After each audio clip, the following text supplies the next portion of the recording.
안녕하세요. 네이버 지식인 공무원 1인 삶의 신입니다. 2020년 지방직 시험이 끝나고 자, 여러 가지 정말 이렇게 많은 게시물과 이렇게 많은 질문들이 올지는 정말 상상 초월입니다. 보통의 시험하고는 좀 다른 것 같아요. 아무래도 뭐 난이도가 조금 애매하게 돼버리는 바람에 그런 것 같은데 방금 전에 어떤 분이 이런 질문을 주셨어요. 작년 합격선이 이렇게 낮아서 지원했는데 올해 지금 대략 분위기를 보니까 많이 높아지는 것 같다. 왜 그러냐? 아니 그럴 거면 내가 여기를 왜 지원했냐? 순간 그런 생각이 들죠. 그럴 수 있겠네. 근데 이제 합격선이란 거를 잘못 이해를 하신 부분도 있어요. 왜? 합격선인 건 상대적인 거예요. 상대적인 거. 상대적이라는 말은 그 지역이 항상 그 점수가 넘으면 합격한다는 선이 아니에요. 뭐예요? 원래 합격선의 기본 개념이 뭡니까? 필기시험 합격선이에요. 필기시험은 뭐예요? 필기시험 우리가 시험 보고 나면 인원수를 뽑죠. 합격자를 발표하잖아요. 그 중에 가장 낮은 점수가 바로 합격선이란 거예요. 커트라인이에요. 커트라인. 근데 이제 필기 합격선에는 비밀이 하나 있어요. 뭐가 있냐면 이제 필기 인원을 뽑을 때 어떻게 뽑아요? 10명을 가령 뽑는다 그러면 원래 이제 필요한 인원이 10명이다 그러면 필기 합격자는 12명에서 15명을 뽑아요. 왜 더 많이 뽑아요? 면접 보고 나서 혹시 또 안 되는 사람 빼고 나머지 보려고. 나머지 이제 실제 10명만 뽑으려고. 그래서 이제 면접도 예전에는 그냥 요식행위다 그랬어요. 시험만 잘 보면 그냥 가서 인사 잘하고 말만 그냥 대답만 잘하면 합격이다 그랬는데 요즘 분위기가 약간 그렇지는 않아요. 그래서 정 안 될 것 같은 사람은 정말 미흡을 줘갖고 떨어뜨려요. 면접은 우수 보통 미흡이 있어요. 3단계밖에 없어요. 면접에서 채점할 수 있는 게. 그래서 미흡을 받으면 탈락합니다. 우수를 받으면 무조건 합격해요. 그럼 나머지 인원들을 가지고 성적순으로 쭉 뽑는 거예요. 근데 대부분 뭘 받겠어요? 보통을 받습니다. 그렇기 때문에 그냥 필기 성적순이다 이렇게 얘기하는 거예요. 근데 이제 시험 공부를 하면서 이 필기 합격선에 너무 꽂혀가지고 요 정도만 맞으면 되겠지라고 생각하고 시험 채점을 했는데 너무 잘 본 거예요 자기가. 그래서 내가 합격되는가 보다 하고 예측 서비스에 넣어보니까 어떻게 돼요? 나보다 잘 본 사람이 더 많네. 어떻게 된 거예요? 쉬웠다. 내가 쉬우면 제가 항상 하던 말 있어요. 내가 쉬우면 남들도 쉽고요. 내가 어려우면 남들도 어려워요. 시험 딱 나올 때 분위기를 봤어요. 다들 즐거워요. 표정들이. 왜? 잘 본 것 같거든요. 전부. 근데 또 이게 실제 체감하는 난이도랑 채점하는 난이도가 달라요. 풀릴 때 술술 잘 풀렸다고 그게 답은 아니거든요. 살살 피해서 함정에 빠져서 못 태어나신 분들이 있단 말이에요. 이거 뭐 다 이거 답이지? 아니네? 이렇게 되는 거죠. 자, 그러다 보니까 실수하신 분은 조금 힘들어질 거고, 자기 페이스도 잘 하신 분은 합격한단 말이에요. 그런데 굳이 그게 작년에는 이랬는데 왜 올해는 이게 아니에요 라고 하면 안 된다는 거예요. 그래서 내년에 또 시험 보실 분들도 그 생각을 하셔야 돼요. 지역 간에 약간의 편차를 보여주는 게 합격선일 뿐이에요, 사실은. 서울이 절대 높고 지방이 절대 낮지도 않아요. 어떤 데는 특수한 직렬들은 더 높아질 수도 있단 말이죠. 그러니까 그런 거는 그 지역 안에 어떤 대단한 고수가 얼마나 있는지를 모르기 때문에 알 수가 없는 거예요.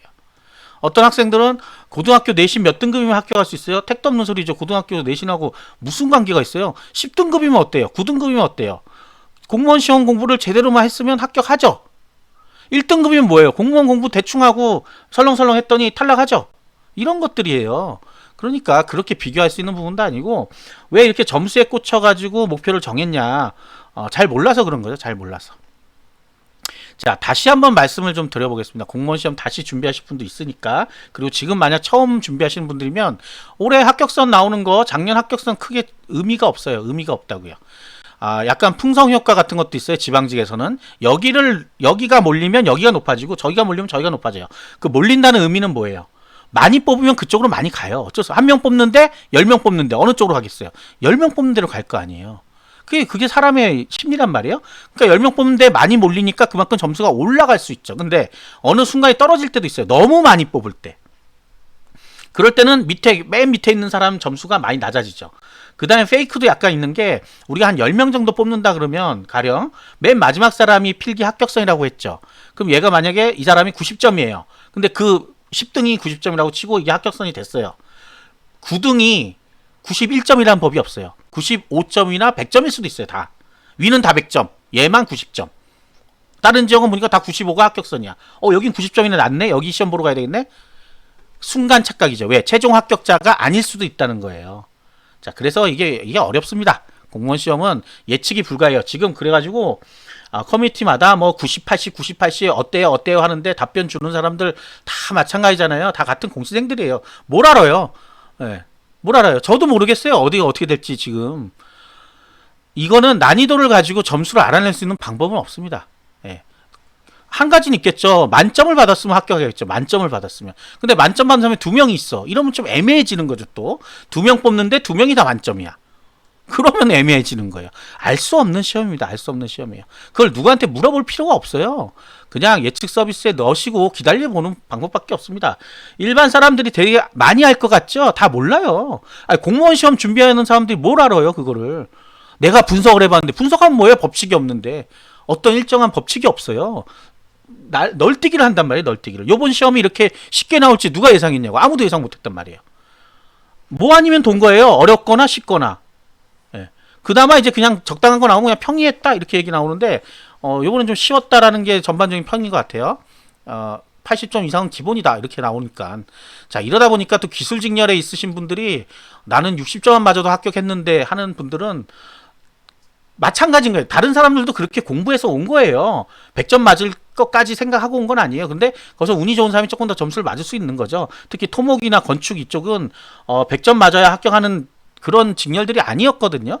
과락만 넘겨도 합격하는 직렬이에요. 근데 올해도 마찬가지 생각으로 과락만 넘기면 합격하겠지라고 생각하면 안 되는 거예요. 왜? 올해는 이렇게 문제가 다르게 나올 수 있는 거거든요. 작년을 또 거울 삼아서. 그렇기 때문에 공부는 하되 목표를 무조건 과락만 넘기겠다 이렇게 목표를 잡으면 안 된다 하는 겁니다. 어떤 얘기인지는 다들 알고 계실 거예요. 그래서 무조건 공무원 시험은 만점을 목표로 가야 된다. 특히 장애 전형, 저소득 전형, 우린 뭐 과락만 넘기면 합격하니까 라고 생각하지만 실제 그렇지 않을 경우가 올해 아마 생길 가능성이 높아요.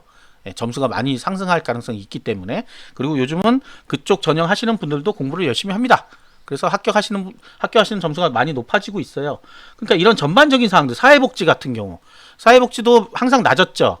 근데 점점점 올라가고 있어요. 왜? 적응하니까. 경쟁은 치열해지고 적응들 다 하는 거예요. 시험 문제에. 그렇기 때문에 함부로 예단하지 마시고요. 내년 시험 보실 분들은 무조건 만점 받도록 공부를 하셔가지고 7점 맞든 8점 맞든 맞는 거예요. 그 결과는 깨끗하게 승복할 수 있도록 뭘 해야 돼요? 노력을 해야 된다고요. 끝까지. 자기가 노력을 하나도 안 한 사람들이 저런 이상한 글 써놓는 거 굉장히 싫어합니다. 하루 3시간 공부했는데 왜 점수가 안 나요? 3시간 공부했으니까 점수가 안 나오죠. 너무 당연한 거 아니에요? 그럼 남들은 정말 뭐 한다고 하루에 10시간, 12시간을 공부하고 있냐고요. 그 사람들이 다 바보라서 그렇게 공부하는 게 아니에요. 그렇게 해야지만 가능한 시험이기 때문에 하는 거예요. 나는 원래 머리가 똑똑한데? 그럼 머리 똑똑한 사람이 왜 근데 떨어지냐고요. 결과가 말해주는 거지 과정이 말해주는 건 아니에요. 사실 따져보면. 그렇게 해서 합격하신 분도 있겠죠. 당연히. 본인이 그렇게 생각했는데 그게 아닌 거죠. 그러니까.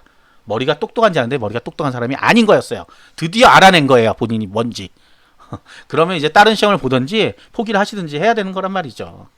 자, 이런 자만감들 많이 배척해야 됩니다. 지금 국가직도 이제 한 달도 안 남았는데 이 노름에, 전 노름이라고 그래요. 노름이라고 그러는데 예측 서비스 놀이에 빠지신 분들은 이거 한 달 동안 계속 이러고 있습니다. 등수 매일 보고요. 거기 가서 댓글 보세요. 댓글 보면 댓글들 달리거든요. 하루에 수천 개씩 달려요. 그분들 다 누구예요? 합격하신 분들이에요? 아니에요. 합격권에 있지도 않은 사람들이 그러고 놀고 있어요. 부러운 거예요. 부러운 거. 이 사람들이. 점수 높은 사람들이 부러운 거예요. 그냥. 과락 맞고선 거기서 놀고 있습니다. 내년 시험 왜? 많이 남았으니까. 라고 생각하죠. 본인이 뭐가 지금 부족한지를 몰라요. 그런 자세들부터 시작하는 건데 제가 지방직을 만약에 내년 걸 다시 공부한다고 하시는 분들 있으시면 길어야 2주. 네, 길어야 2주 정도 쉬고 하시면 돼요. 너무 길면 나태해져 갖고 아무것도 못 합니다. 제가 겪어봐서 알아요. 저는 9월 달에 해야지 이렇게 다시 시작을 해봤는데 안 돼요. 완전 백지가 됐어요. 머리가. 그러니까 처음 공부하던 만큼의 노력도 안 할 뿐더러 머리까지 백지가 되고 나니까 아무것도 남지 않습니다. 더 어렵고 힘들어요. 왜? 그 과정을 아니까. 문제는 그 과정을 안다는 거는 굉장히 어려운 겁니다. 내가 작년에 이렇게 힘들게 해서 올해 떨어졌으면 그걸 또 겪어야 된다는 그런 고통이 있잖아요. 더 잘해야 되겠다는 마음도 있겠지만 결국 그 고통을 못 이겨서 재시생들이 실패를 많이 해요. 거의 시험 한 달 전부터 놀기 시작합니다. 막 너무 괴로우니까. 결국은 포기하게 됩니다. 자, 그래서 첫 번째 시험에서 합격하는 게 가장 좋다고 계속 말씀을 드렸던 거고, 이런 마음가짐이 없으면 절대 합격할 수가 없습니다. 그냥 점수 보고 갔는데 떨어졌다. 섬에 가서 시험 봐도 떨어집니다. 이런 경우는. 내가 점수가 완성된 다음에 고르면 좋은데 완성이 안 됐기 때문에 고르고 있는 거거든요. 뭘? 낮은 점수를 찾아가는 건데 그것도 작년 기준 걸 찾아가잖아요. 작년 기준 걸 찾아가니까 올해가 어떻게 될지 모르면서 작년 거만 하니까 똑같은 마음을 가지신 분들이 다 같이 몰려가 버리는 거예요. 몰려가서 다 같이 다 못 보면 좋은데 잘 보는 사람들 몇 명이 휙휙휙휙 튀어나오죠. 그러니까 나머지가 좌절되는 거예요. 여기저기 옮기시는 분들 그건 잘 생각해 보셔야 됩니다. 또 그렇게 해서 합격하신 분들도 있죠. 그분들이 누구예요? 갑자기 점수가 많이 잘 나와서 합격하신 분도 있어요. 낮은 지역에 갔는데 다른 사람도 20, 30점이 더 높아요. 합격했어요. 다니다 보니까 나 또 시험 공부하면 내년에 합격할 것 같은데? 라고 생각하고 시험 공부합니다. 1년 내내 또 시험 공부. 합격하고 회사 공무원 생활하면서 시험 공부. 얼마나 더 괴로워요. 양쪽 걸 다 해야 되니. 그런데 그 다음에 합격하냐? 그것도 알 수는 없는 일이죠. 그러니까 허송세월 1년이 더 될 거냐 안 될 거냐도 이런 거에서 되는 거예요. 그래서 소신 지원을 해라고 제가 계속 말씀을 드렸던 거예요. 그래야 내가 여기 했는데 떨어졌다. 어쩔 수 없었다. 라고 그런 말이라도 하죠. 근데 괜히 합격선 쫓아갔다가 이렇게 됐네. 이런 핑계. 괜히 누구 말 듣고 거기 가서 이렇게 했다. 예전에 보면 또 그 얘기 있죠. 여기 갈까요? 저기 갈까요? 하면 또 답변해 주죠. 누가 답변해요? 공시생들이. 뭘 알아요? 그냥 틱틱하게 저 같으면 거기 갈게요. 저 같으면 저기 갈게요. 본인 같으면 거기 안 가죠. 왜? 거기 가라고 했으니까. 자기는 딴 데로 가죠. 네. 그러지 않겠어요? 내가 같은 지역에 만약에 지원한 사람이면 우리 지역에 오지 말라고 얘기를 하겠죠. 당연히. 여기에 빠지는 거예요. 쓸데없는 질문들을 너무 많이 했어요. 그동안 보면. 점수 물어보는 거, 어느 지역 갈까요? 경쟁률 이런 데 어떨까요? 거기에 대한 전문가는 하나도 없습니다. 그리고 지금처럼 예측이 하나도 안 돼요. 근데 누가 그거를 답변해주고 있어? 난 보세요. 지금 만약에 본인이 점수가 안 나왔어요. 근데 만약에 다른 데를 갔으면 합격했어요. 그 정도 점수야. 이제 점수 나오면 그럼 내가 누가 답변했는지 찾아가 보세요. 그 사람들이 과연 누군지. 그 사람도 똑같이 점수 올리고 있을 거란 말이에요. 누가 답변을 해주는지도 모르고 답변들을 듣고 있으니 그걸 믿고 신뢰하고 가니까. 다수결의 원칙으로 되는 게 시험이 아니잖아요. 그리고 커뮤니티 조금 조심해야 될 거 많습니다. 온갖 분들이 다 와 있어요. 지금 저도 매일같이 보는데 저도 온갖 사람 중에 하나죠. 될 수 있으면 답변을 이런 부분들은 답변을 안 해요. 근데 이제 뭐 시험 제도라든지 이런 거는 아니까 알려드릴 수가 있는데 뭐 경쟁률 높은데 여기로 갈까요? 저기로 갈까요? 이거는 지식인에 와서 질문해도 제가 답변을 안 합니다. 왜? 모르니까. 남의 인생을 내가 책임질 수 없죠. 정확한 데이터란 게 없어요. 비교할 데이터가 없고요. 아무것도 없어요. 합격선하고 경쟁률만 가지고는 알 수가 없습니다. 사람들 심리란 게 어떤 건지 모르니까. 왜? 자격이란 게 별도로 없으니까. 누구나 다 시험 볼 수 있고 누구나 점수대가 최고부터 최하까지 다 있는 게 공무원 시험이니까. 잘 깨달으셔야 돼요. 왜 내가 불합격을 했는지 그 요인 중에 하나는 뭔지 잘 깨달으시고 아직 불합격이 나온 것도 아니에요. 미리 실망할 필요는 없습니다. 다만 과락 나오신 분들은 희망이 없죠. 아예. 과락이면 희망이 없어요. 희망 가지지 마세요. 없어요. 저도 예전에는 과락인데도 혹시 넣어주지 않을까?